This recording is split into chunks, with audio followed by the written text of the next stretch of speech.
Bonjour, bienvenue dans Smart Woman, l'émission qui donne le pouvoir aux femmes. J'y reçois chaque mois des personnalités, des hommes, des femmes, qui viennent témoigner de leur expérience personnelle et qui partagent cette conviction qui me tient à cœur. Les femmes doivent prendre leur juste place dans l'ensemble des sphères de pouvoir, ce qui signifie qu'elles doivent diriger des entreprises, quelle qu'en soit la taille, qu'elles doivent intervenir en tant qu'expertes dans les médias, qu'elles doivent s'engager dans les filières scientifiques et la tech, tout cela au moins à l'égal des hommes. Donc c'est une question à la fois de justice, c'est au moins autant une question de performance économique et c'est au moins autant un moyen d'assurer une écriture de notre futur plus équilibrée puisque la tech et l'intelligence artificielle notamment en sera l'un des vecteurs principaux. Alors aujourd'hui, je vais avoir le plaisir de recevoir tout d'abord Amel Kefif, qui est la directrice générale de l'association Elle Bouge. Elle Bouge milite pour plus de filles, plus de femmes dans les filières scientifiques. Mon grand témoin du jour sera Gonzague de Blinière, qui est un financier engagé, qui a cofondé le groupe d'investissement Raise et qui prône et qui agit systématiquement pour que l'économie soit au service du bien commun. Et enfin, je ferai le portrait de Chanty Barrel. Chanty a créé et dirige depuis 10 ans l'entreprise Chanty Biscuits qui fabrique des biscuits à message et qui est installée à Vitrolles, donc dans la région PACA. Et tout de suite, donc, Amel Kefif.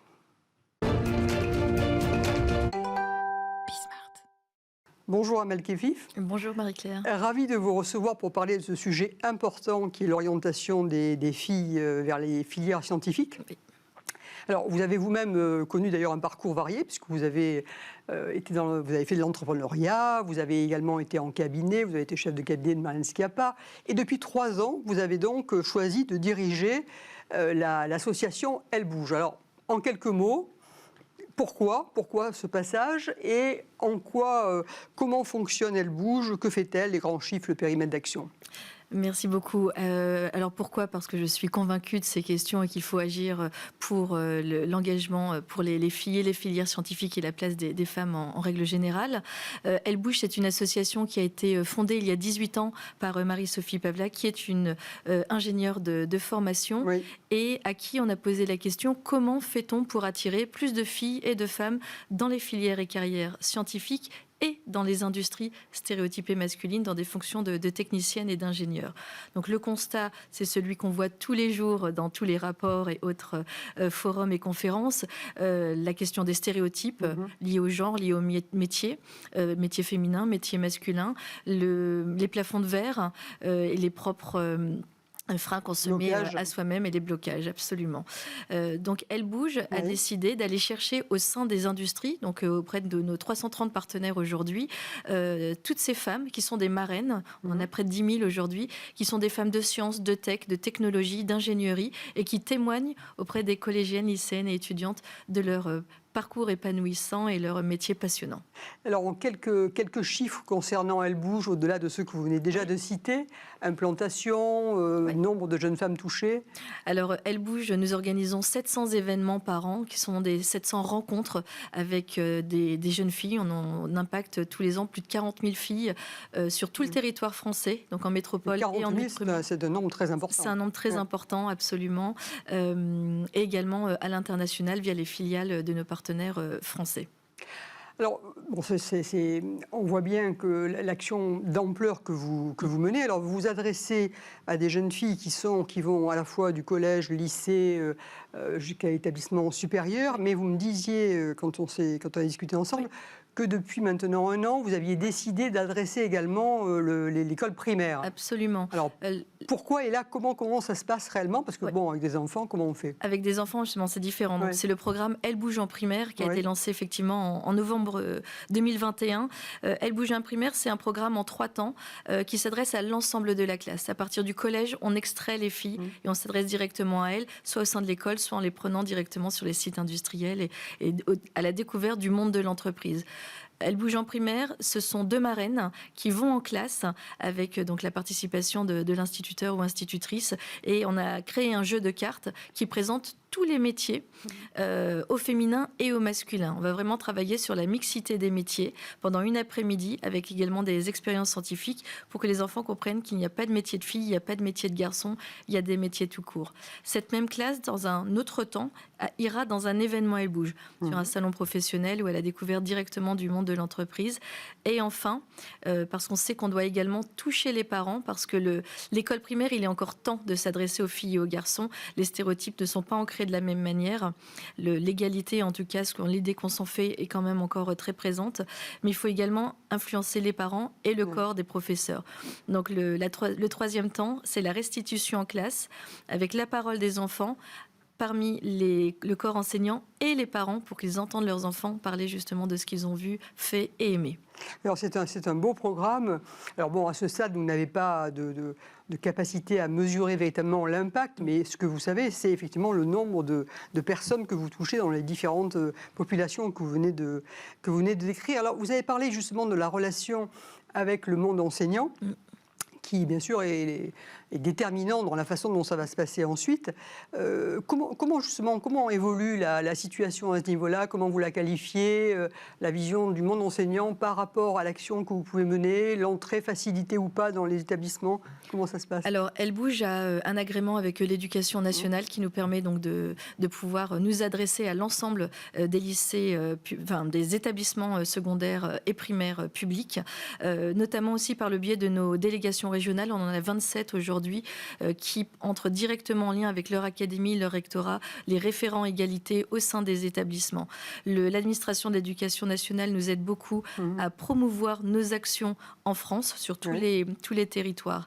L'accueil qu'on a, évidemment, il est extrêmement bon. Les professeurs attendent d'avoir justement des opérations qui vont donner du corps à leurs cours, qui vont être aussi un ajout à l'orientation des élèves. Aujourd'hui, on sait qu'on n'a plus qu'un CPE pour 3 ou 5 établissements en France, qui est trop peu.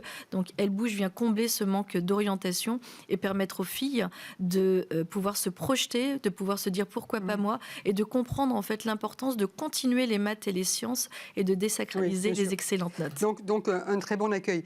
Alors, bon, on voit bien quand même toutes ces actions qui sont menées. Pourtant, malheureusement, non seulement le nombre de filles, le pourcentage de filles dans les filières scientifiques ne progresse pas, mais il a même tendance un petit peu à régresser. Donc la question de la fin, c'est comment faut-il faire, d'après vous, pour encore accélérer? Comment faut-il faire pour vraiment inverser la vapeur? Inverser la vapeur, comme le demandent beaucoup de professeurs d'entreprises aujourd'hui et nos marraines, et les DRH des groupes, c'est de rétablir les bacs comme ils étaient avant la réforme de 2019, pour avoir un tronc commun qui permette d'avoir 6 heures minimum de maths et de sciences dans le tronc commun, de pouvoir également mieux former les professeurs aux biais de genre, aux biais qui sont parfois inconscients, et de comprendre la place des maths et des sciences. On a des maths dans absolument tout dans la vie. Donc il faut que les élèves et les professeurs comprennent cette importance. Bon, écoutez, très bien. Alors le chemin est quand même long devant nous, mais on y va résolument et il faut avoir beaucoup d'engagement pour y parvenir. Vous en faites partie, bravo. Merci pour cela. Et je vais maintenant recevoir Gonzague de Blinière, et je suis convaincue qu'il partage totalement cette volonté de voir plus de filles, plus de femmes arriver dans ces sphères-là. Merci beaucoup, Aimée. Merci Marie-Claire. Merci, bonne journée. Bonne journée.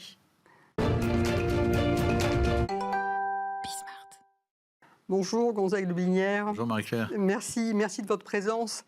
Alors Gonzague, vous êtes un financier engagé, un humaniste, et tout votre parcours le démontre, puisque vous avez été très souvent à l'initiative de création et même souvent d'innovation, qui ont toutes pour même ambition d'être finalement au service du bien commun, ce qui vous caractérise dans toutes vos entreprises. Alors un petit peu dans le désordre, je cite quelques exemples, il y en aurait beaucoup d'autres bien sûr. Vous avez été à la création du réseau Entreprendre, vous avez parrainé Business Angel des cités, vous avez également été au lancement des écoles Espérance Banlieue, vous avez co-lancé également un mouvement pour l'entreprise ou pour l'économie bienveillante. Oui, c'est pour ça que je dis co, là, en l'occurrence, parce qu'en général, ça s'est toujours accompagné d'autres personnes.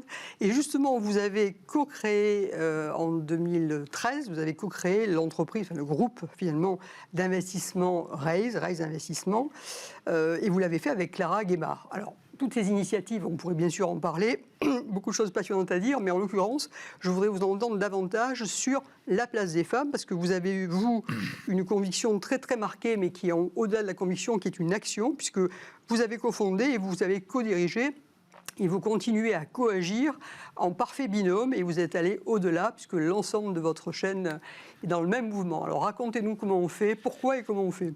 Vous savez, Marie-Claire, moi j'ai été élevé dans le monde de la finance où on nous a dit le place de la femme, c'est juste pas possible. Donc quand j'étais à l'époque chez Barclays Private Equity, nous avions peu de femmes, on en avait une ou deux. Souvent, elles n'étaient pas au poste d'associés ou de partenaires. Et quand on a créé Raise avec Clara, d'abord, c'était une première de le faire en binôme, parce qu'il n'y a pas beaucoup de fonds d'investissement dirigés par un binôme. Oh que non. La deuxième, c'était une espèce une audace, pour être sur la chaîne des audacieux et des audacieuses, c'est de dire, au fond, si on le décide dès le départ, de vouloir créer cette entreprise en parité totale, on devrait pouvoir y arriver. Beaucoup de gens à l'époque nous disaient, franchement, déjà de vouloir partager, puisque vous êtes dans le partage, c'est un peu bizarre dans le monde de la finance. Ensuite, de vouloir faire de l'impact, c'est pas vraiment l'époque, c'était il y a 10 ans. Enfin, très novateur, de vous mettre à parité. Petit clin d'œil, Clara m'avait dit on va se mettre rive gauche. Je me suis dit rive gauche, quand même tous les fonds sont rive droite. Bon. Et en fait, la parité, on a réussi. Et donc, comme dès le départ, on a décidé que c'était non négociable d'être à parité, on l'a réussi. On l'a réussi d'autant mieux que on a décidé qu'on a une plateforme sur chaque entité, ce serait un binôme qui dirigerait un homme, une femme. Et donc aujourd'hui, on est près dans le groupe près de 100, un peu plus de 100 personnes, et on est à parité totale. Et je veux dire que moi, je remercie Clara d'avoir été si ferme sur cette condition, parce que d'abord, j'ai découvert le sort des femmes dans l'entreprise, qui est maltraité, il faut le dire. Et on a un effet de levier quand même assez efficace, parce qu'on a pu, dans nos participations, essayer ça, c'est une question, effectivement. partager ce désir que l'on a de promouvoir la parité et le binôme. Et alors justement, dans vos portefeuilles, vous avez plusieurs portefeuilles d'investissement, puisqu'il y a plusieurs thématiques. Comment ça se passe? Est-ce qu'on retrouve systématiquement, il y a cette impulsion que vous donnez, qui est la même certainement, mais est-ce qu'on retrouve néanmoins, selon les spécificités des fonds, les mêmes typologies ou pas? Je regardais avant de venir vous voir. En fait, nous avons 4 véhicules d'investissement. Du classique, de l'immobilier, ça, il y a moins de sujets, de l'impact et du venture. C'est dans l'impact où, dans des participations, plus de 50% des femmes sont cadres. Et c'est dans l'impact. Dans les autres, en moyenne, sur l'ensemble du groupe, dans les participations que nous avons, on en a une petite centaine, c'est un peu plus de 30% des femmes qui sont actionnaires, associées ou fondatrices. Oui, on le retrouve, mais à la question, souvent quand on pose la question, quand on voit des entrepreneurs, quelle est la place des femmes chez vous? On nous dit, mais elle existe. Est-ce que vous avez des femmes associées? Ça va être difficile, mais on y travaille. C'est la réponse systématique. Si vous le décidez dès le départ, et que c'est votre conviction, on y arrive plus facilement.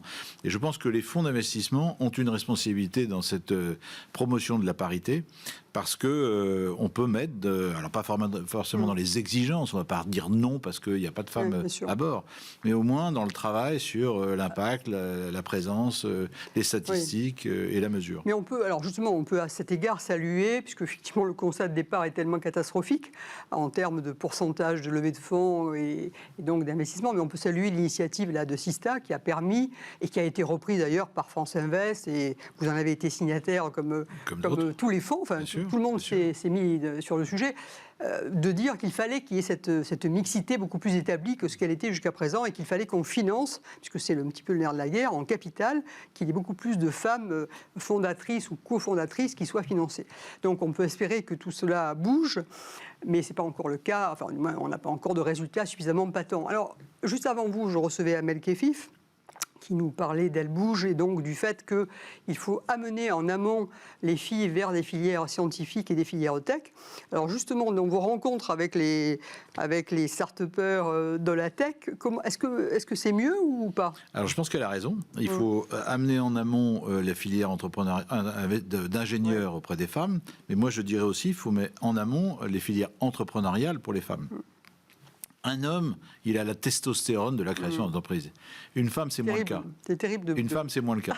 Et c'est pour ça que je fais la promotion du binôme, parce que quand on est à deux, tout est mieux quand on est deux, franchement. Et aux startups, je le dis souvent, quand on a des soucis, c'est plus facile d'être deux. Quand on a des joies à partager, c'est sympa de le partager avec quelqu'un. Donc voilà, sur l'entrepreneuriat, je pense qu'on a vraiment quelque chose à faire. Je pense que France Invest, qui est la structure qui réunit tous les investisseurs en capital, travaille là-dessus. Il y a même une administratrice qui, je crois, travaille d'ailleurs chez Raise, qui s'appelle Alexandra Dupont, qui représente les femmes chez France Invest. Oui, il faut faire la promotion de l'entrepreneuriat. Et pour faire la promotion de l'entrepreneuriat, il faut mesurer la façon dont les femmes agissent dans le monde de l'entrepreneurial. Et le fait de mesurer, entre autres avec l'initiative Sista, le pourcentage des femmes qui sont associées ou créatrices d'une entreprise, c'est fondamental pour faire évoluer les choses. Oui, c'est sûr. Oui, donc dans les facteurs d'accélération, puisqu'on cherche toujours à accélérer. La mesure. C'est la mesure. C'est la mesure, bien sûr, mesure d'impact, mesure de la réalité des choses, etc. Donc, pour se voir évoluer, il faut pouvoir se mesurer. Il n'y a pas de mystère. Après, c'est donner, effectivement, il y a le côté donner confiance, donc montrer davantage de femmes dans des positions à tout niveau. Après, dans les entreprises un peu plus grandes, parce que les fonds d'investissement investissent aussi, et nous c'est le cas dans les entreprises un peu plus grandes, il y a deux étapes. Il y a l'étape du conseil d'administration, et ça, il y a une loi qui a régi les choses, et je pense qui a bien fait évoluer les choses. Qui a réglé le sujet, là, pour le coup. Allons jusqu'au COMEX. C'est la loi Rixin Allons jusqu'au COMEX. Que là aussi, à qui il faut rendre hommage, puisque désormais, il y a effectivement une loi. Elle n'a aucune raison de moins bien marcher que la loi sur les conseils d'administration. Bien sûr. Aucune raison. Gonzague, merci pour cet engagement, merci pour ces convictions. Et donc maintenant, je vais passer à une femme entrepreneur, pour montrer qu'elle peut aussi être là. Merci Marie-Claire. Merci beaucoup Gonzague.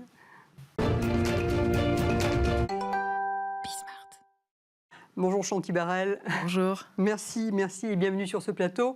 Alors Chanty, vous avez déjà eu l'occasion d'expliquer votre parcours à quelques reprises, mais j'ai malgré tout souhaité vous faire entendre de nouveau, parce que pour moi, vous êtes l'illustration parfaite, disons-le, osons le mot, du tout est possible dès lors qu'on en a la volonté. Voilà. Donc je pense que c'est salutaire de l'entendre. Alors on va recommencer par le début. Bon, au début, vous avez une éducation stricte, donc vous êtes une petite fille tout à fait sérieuse et bonne élève. Bon, et pourtant, rien ne vous prédispose dès lors, parce que je le dis pour montrer que vous n'étiez pas dans un environnement entrepreneurial ni quoi que ce soit. Et pourtant, à un moment, vous avez, sans vous en rendre compte, sans vous en douter vraiment d'ailleurs, mais vous avez démarré une aventure entrepreneuriale. Donc expliquez-nous le déclic et comment ça a commencé tout ça. Exactement, moi je viens pas du tout d'un milieu entrepreneurial, business, quoi que ce soit, donc j'ai que le bac et j'avais pas fait d'études après, et je savais pas ce que je voulais faire, j'arrivais pas à me projeter du tout. Et à un anniversaire, on m'offre un kit avec plein d'accessoires de cuisine rigolo, et dans ces accessoires, il y avait un tampon à biscuits, et sur le tampon était écrit « Approuvé par le chef ». Donc je fais les biscuits. Et je me suis dit, approuvé par le chef, c'est pas très marrant comme message. Ça aurait été mieux si j'avais pu choisir le message, j'aurais offert les biscuits à tous mes amis. Et donc, je me suis dit, ça n'existe pas, je vais le faire, mais sans me dire, je vais monter une entreprise, je vais faire un business. Vous aviez un boulot alimentaire par ailleurs. Exactement. Donc, je me suis dit, ça va m'amuser.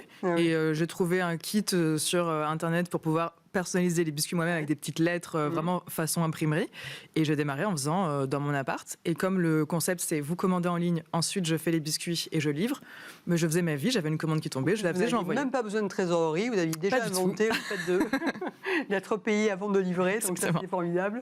Alors vous avez fait tout ça, donc on voit, c'est quand même très original de voir ce déclic complètement anecdotique, du monde a l'impression, en fait pas du tout, puisqu'il est déterminant pour le reste. Et alors donc au début c'est comme vous le dites, c'est très artisanal ou c'est un amusement. À un moment, néanmoins, les commandes sont là, la demande est là, et donc vous devez passer à un stade supérieur. Alors ça se passe, c'est en 2013, je crois que vous avez décidé. J'ai démarré en 2013. C'est ça, oui. J'ai démarré en 2013 en faisant les biscuits dans mon appart, et 2 ans après, je commence à avoir trop de commandes et je me dis là, si ça continue, je vais plus pouvoir suivre toute seule. Et j'ai toujours eu une grande ambition, même sans savoir comment le faire, mais j'ai toujours vu quelque chose de grand pour Chanty Biscuits, et je me suis dit là, il faut que quelqu'un m'aide, comment faire. Il faut passer vraiment de la main à quelque chose d'un peu plus pas industriel, mais artisanal. Oui. Et donc, financement, association, trouver un local, comment faire. Il n'y a aucune machine qui existe, donc comment on doit... Mais racontez, parce que ça m'a beaucoup intéressé, parce que je trouve ça vraiment la mise au point de la machine. Comment vous avez fait? Qu'est-ce qui s'est passé? Les anecdotes? En fait, moi, je suis allée voir les distributeurs de machines de biscuiterie artisanale. Je leur ai expliqué mon concept et ils m'ont dit ce que vous faites, ça n'existe pas. Il n'y a aucune machine pour le faire. C'est impossible. Voilà, le seul moyen, c'est vous commander une machine, vous facturez le moule pour les clients, 3 000 €, vous les livrez dans 6 mois. C'est pas trop mon business modèle. Et en fait, ils n'avaient pas de solution parce qu'il n'y avait jamais eu ce besoin. Donc, à force de chercher et qu'il n'y avait pas de solution, on s'est dit, on va acheter des machines de biscuiterie standard et on va continuer la personnalisation à la main. Enfin, on va tout automatiser autour le plus possible. Mais cette partie-là, on continue de la faire à la main parce qu'il n'y a pas de solution. Et quelques années après, à force d'avoir des rendez-vous avec des gens qui font des machines, etc., il y a quelqu'un qui est venu et qui m'a dit, en fait, je vois comment on pourrait faire. Et il a créé un module qu'on a greffé à la machine. Et donc, les commandes de plus de 400 biscuits, maintenant, c'est personnalisé en machine. Directement en machine. Voilà. Et le reste, ça reste à la main. Donc, ce que vous avez là, c'est quelqu'un qui a vraiment tamponné à la main. Là, c'est Smart Woman, le pouvoir aux femmes en biscuits. Donc, ça, c'est quand même remarquable. Hein. Exactement.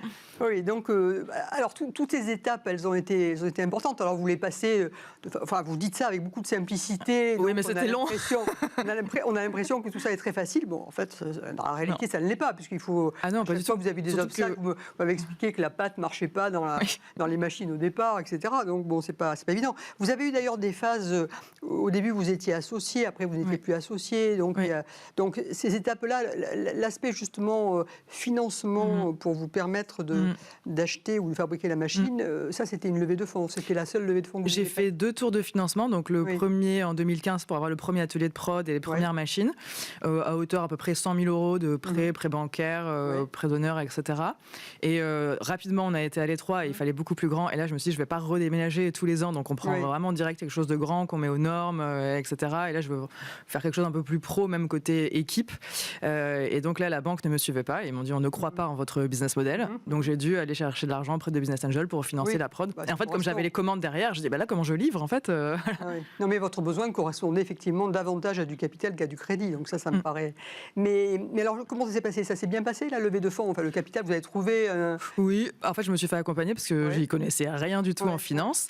Donc, je me suis fait accompagner par des leveurs de fonds qui m'ont aidé à faire le business plan, comment on parle aux personnes, comment on les rencontre, parce que ça ne faisait pas forcément partie de mon réseau. Et ça a été... pas long, mais ça a pris du temps parce que de rencontre en rencontre.